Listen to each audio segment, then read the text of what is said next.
బాలీవుడ్ లో ఈ ఇయర్ పెద్దగా సినిమాలేవి అనుకున్న రేంజ్ లో జోరు చూపించలేదు. ఇలాంటి టైంలో ఆగస్టు 15 వీకెండ్ లో భారీ లెవెల్లో రిలీజ్ కి సిద్ధమవుతున్న శ్రద్ధా కపూర్ మెయిన్ లీడ్ లో నటిస్తున్న లేటెస్ట్ మూవీ స్త్రీ 2 వరల్డ్ వైడ్ గా భారీ లెవెల్లో రిలీజ్ కి సిద్ధమవ్వగా సినిమా అడ్వాన్స్ బుకింగ్స్ ఓపెన్ అయ్యి 3 రోజులు అయిపోగా సెన్సేషనల్ బుకింగ్స్ తో దుమ్ముదుమారం లేపుతున్న ఈ సినిమా లేడీ ఓరియంటెడ్ మూవీస్ లో బిగ్గెస్ట్ రికార్డ్ కలెక్షన్ల దిశగా దూసుకుపోతూ ఉంది. ఇప్పుడు టికెట్ సేల్స్ పరంగా ఆల్రెడీ 5.5 లక్షల వరకు టికెట్ సేల్స్ ను సొంతం చేసుకుని మాస్ ఊచకోత కోసిన ఈ సినిమా ఆగస్టు 14 నైట్ షోలతోనే రచ్చ చేయడం మొదలు పెట్టగా 15న రెగ్యులర్ షోలతో సాలిడ్ ఓపెనింగ్స్ ని సొంతం చేసుకోవడానికి సిద్ధమవుతూ ఉంది. మొత్తం మీదే ప్రీమియర్స్ అలాగే డే 1 కలెక్షన్లతో కలుపుకొని అవలీలగా ఇప్పుడు 36 నుండి 40 కోట్ల రేంజ్ లో నెట్ కలెక్షన్ల మార్గను అందుకునే అవకాశాలు కనిపిస్తూ ఉండగా బాలీవుడ్ లో ఈ ఏడాదికి గాను ఓవరాల్ గా బిగ్గెస్ట్ ఓపెనింగ్స్ ని సొంతం చేసుకుంటున్న సినిమాగా నిలవబోతుంది ఈ సినిమా.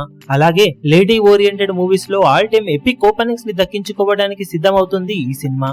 ఈ రేంజ్ లో సంచలనాలను సృష్టిస్తున్న ఈ సినిమా రిలీజ్ కి ముందే బిగ్గెస్ట్ రికార్డులతో బాక్సాఫీస్ దగ్గర రచ్చ చేస్తూ ఉండటం విశేషం. ఇక ఏ మాత్రం పాజిటివ్ టాక్ ను సొంతం చేసుకున్న లాంగ్ రన్ లో వన్ ఆఫ్ ద బిగ్గెస్ట్ కలెక్షన్లతో సెన్సేషన్ ను ఈ సినిమా క్రియేట్ చేయడం ఖాయమని అందరూ ఆశిస్తున్నారు. మరి సినిమా బాక్సాఫీస్ దగ్గర ఎలాంటి రెస్పాన్స్ ను సొంతం చేసుకుంటుంది, ఎలాంటి వసూలతో దుమ్ముదుమారం లేపుతుందో చూడాలి. ఇప్పుడు ఈ వీడియో మీకు నచ్చినట్లయితే లైక్ చేయండి, షేర్ చేయండి, ఛానల్ ను సబ్స్క్రైబ్ చేయడం మాత్రం మరవకండి. ఏ చిన్న అప్డేట్ ను మిస్ అవ్వకూడదు అనుకుంటే బెల్ ఐకాన్ ను ప్రెస్ చేయండి.